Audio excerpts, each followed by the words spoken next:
A disciplina na igreja. Este é o título da lição de número 8 dos pré-adolescentes. A paz do Senhor, sejam bem-vindos a mais uma pré-aula da lição dos pré-adolescentes da Escola Bíblica Dominical. Lição esta que está inserida na temática geral deste segundo trimestre de 2025. Igreja, um lugar de comunhão. Seja bem-vindo. Para nós é uma alegria tê-los conosco por alguns minutos nesta pré-aula. Alunos, professores, dirigentes de escola bíblica dominical, que em muitas partes do país é chamado de superintendente, fique conosco, será um prazer tê-los nesta audiência deste vídeo.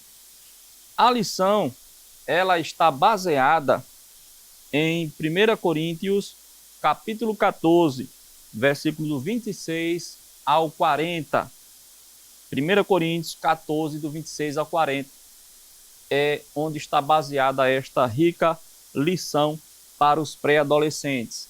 Num primeiro momento, ao lermos esse título, a disciplina na igreja, podemos entender ou achar que se trata de correção, mas a lição vai discorrer sobre as regras que deve-se ter na igreja, pois a igreja também é uma organização. E em qualquer organização é preciso ter decência, ordem, regras, e isso também é chamado de disciplina. E eu gostaria já de, no início desta pré-aula, também sugerir, trazer uma dica para os professores como auxílio, para enriquecer a sua aula, fazendo assim um trabalho extra classe. Pedir para que os alunos façam uma comparação. Com certeza, eles estudam, fazem parte de escolas. E aí, o professor, a professora iria pedir para eles fazerem durante a semana algumas anotações.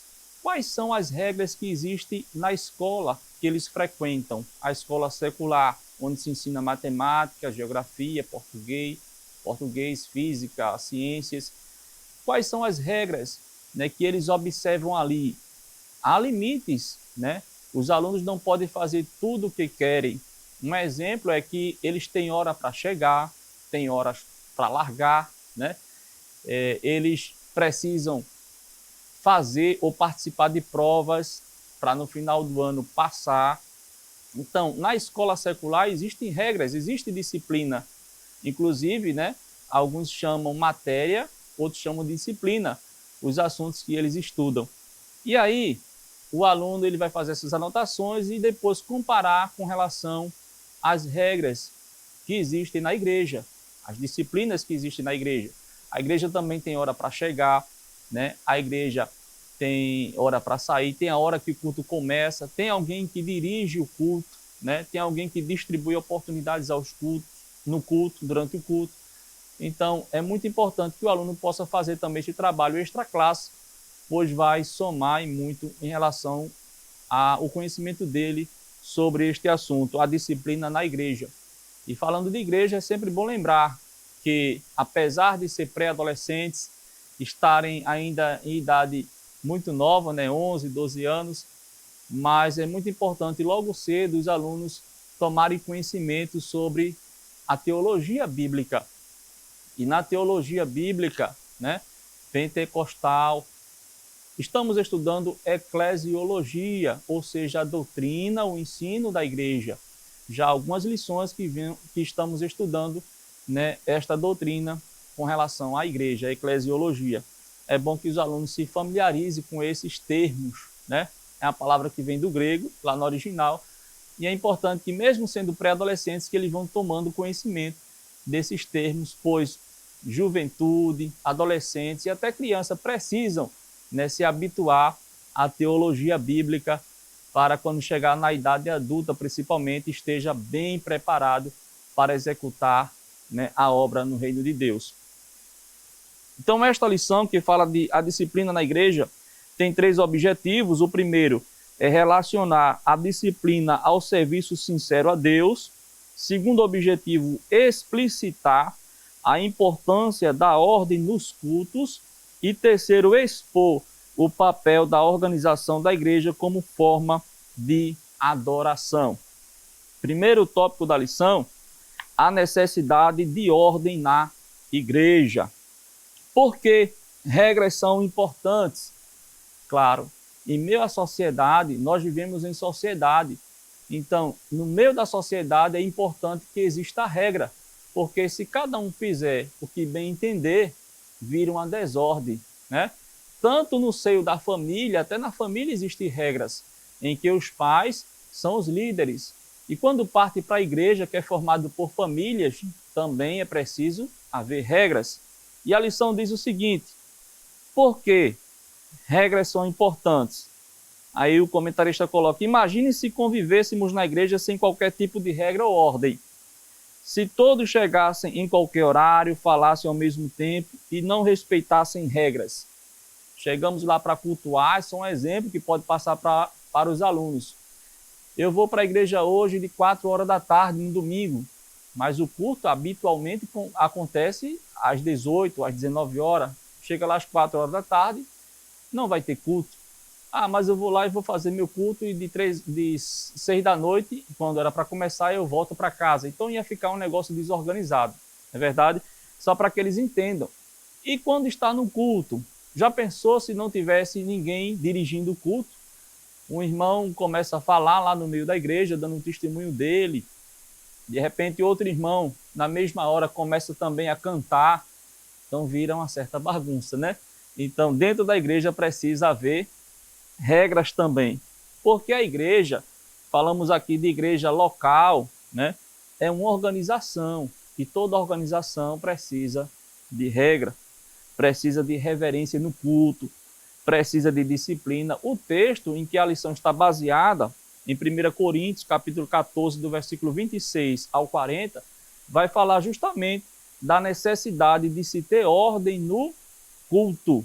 O apóstolo Paulo, trazendo o contexto deste texto, ele escreveu, né, essas questões na primeira carta aos Coríntios, justamente porque a igreja de Coríntios, daquela cidade, é bom passar isso para os alunos, estava havendo uma certa desordem no culto. E o apóstolo Paulo, como líder de Deus, fundador de igreja, pela misericórdia de Deus, ele estava ali instruindo o povo que deve haver disciplina na igreja para que as coisas não fiquem bagunçadas. E ainda mais quando percebemos que servimos a um Deus altamente organizado. Já imaginou, pode passar isso para os alunos, a criação, a ordem da criação, quando Deus começou a criar todas as coisas, por fim, né, quando ele projetou e começou a criar, através da sua palavra, a terra, o universo, ele por fim coloca a coroa da criação, que é o ser humano, já no lugar pronto, preparado para que ele pudesse viver de forma confortável. Então Deus é altamente organizado. Quando Jesus foi multiplicar os pães e os peixes, né, ele pediu para que as pessoas se sentassem. Isso também é um exemplo de ordem. É um exemplo de ordem, para que não houvesse bagunça, né? A gente sabe que quando se vai doar alguma coisa de graça, de certa forma as pessoas acabam, né, se excedendo e às vezes gerando um certo desconforto, uma certa bagunça, mas o interessante é que Jesus também, nessa passagem, ele pede para as pessoas se sentarem, né?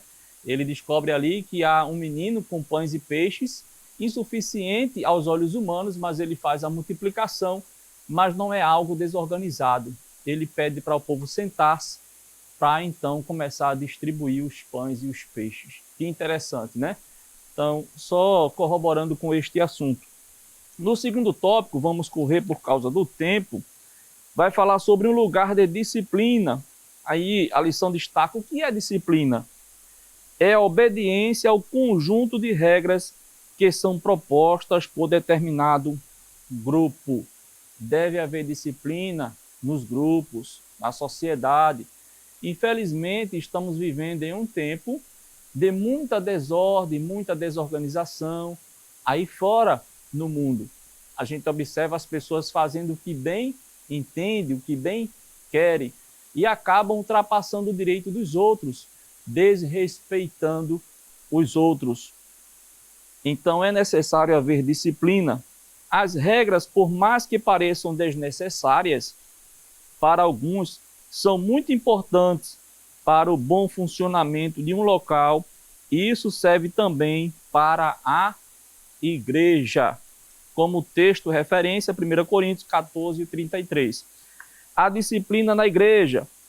O sucesso de qualquer área de nossas vidas acontece quando nos esforçamos para cumprir os nossos deveres e assim desfrutarmos de nossos direitos. Uma vida disciplinada produz em nós frutos saudáveis e a garantia de um fruto seguro. Quer ver um exemplo trazendo para nós, que somos cristãos, que frequentamos uma igreja? Quando nós começamos, a servir a Jesus com mais dedicação, com mais disciplina, ou seja, hoje tem culto de consagração e a gente se dispôs a ir para a igreja em jejum, orar, buscar ao Senhor. Isso vai ter resultado, porque Deus, ele não é injusto, ele é justo, ele vê os nossos esforços, ele vê a nossa disciplina e ele com certeza irá nos responder de acordo com a sua vontade. Para encerrar o terceiro tópico, temor e reverência no culto. Isso é muito importante deixar claro para os pré-adolescentes. Temor e reverência no culto. Quando estamos no templo, na igreja, com o objetivo de adorar a Deus, de prestar culto ao nosso Deus, precisamos ter o cuidado de estarmos centrados na adoração. Às vezes algumas pessoas se comportam dentro do templo, dentro da igreja, no momento do culto, como se estivesse em um entretenimento, em algum outro evento, às vezes até mundano, por causa do comportamento. Não param sentado, ficam falando, estão com chiclete, balas na boca, a todo tempo vai no banheiro, vai aqui, vai ali, ficam conversando assuntos que não tem nada a ver com o culto, e isso é falta de reverência no culto. Deixe claro para os pré-adolescentes, se estamos no culto, estamos com o objetivo de adorar, de prestar o nosso culto racional ao nosso Deus. O zelo pela casa do Pai, nosso comportamento na igreja, Deus se agrada de quem ama a sua casa. São os 3 subtópicos deste terceiro tópico que o professor com certeza irá discorrer com calma, com mais tempo, na sua aula no domingo pela manhã. Amém? Queremos agradecer a sua audiência, mas deixando também o que está aqui na lição, que faz parte dos textos bíblicos que trazem base para esta lição. A Bíblia diz: pedimos a vocês, irmãos, que aconselhem com firmeza os preguiçosos, deem coragem aos tímidos, ajudem os fracos na fé e tenham paciência com todos. 1 Tessalonicenses, capítulo 5, versículo 14. Então, não deixe de fazer aquele trabalho extra-classe que eu falei no início para os seus alunos, para que eles possam enriquecer o conhecimento com relação a este assunto. Não deixe de curtir, de comentar, de compartilhar, de estar inscrito neste canal e também de acionar as notificações para que assim que o novo vídeo surgir, você possa ser avisado. Deus em Cristo abençoe a sua audiência em nome de Jesus. Que o conhecimento é capaz de mudar a vida de quem lê, a gente já sabe. E que livro você pode comprar em qualquer livraria. Mas nós transformamos 100% do nosso lucro em mudança de vidas, através da ação social, evangelismo e missões. Ao adquirir qualquer um de nossos produtos, seja presencial ou à distância, você está investindo em alguém. Na próxima vez que você for comprar livros ou artigos evangélicos, não vá em qualquer lugar. Vá na Livraria Arca Missionária. Uma nova história começa quando você compra aqui. Agora você pode fazer a sua contribuição através do Pix, uma operação rápida, segura e sem custos. Abra o aplicativo do seu banco, clique na opção Pix e em seguida vá na opção Transferência. Depois, é só digitar nossa chave Pix, que pode ser o nosso CNPJ, 11 120 490 0001 86. Nosso e-mail, contribua@eadalp.org.br ou nosso celular, 81 98883 2755. Verifique se a contribuição é para a Igreja Evangélica Assembleia de Deus em Abreu Lima, Pernambuco. Confirme a transferência e depois siga o procedimento do seu banco. Anote nossas chaves Pix para não esquecer. CNPJ 11 120 490 0001 86. E-mail contribua@iadalp.org.br. Celular 81 98883 2755. Você está contribuindo para o crescimento da obra de Deus.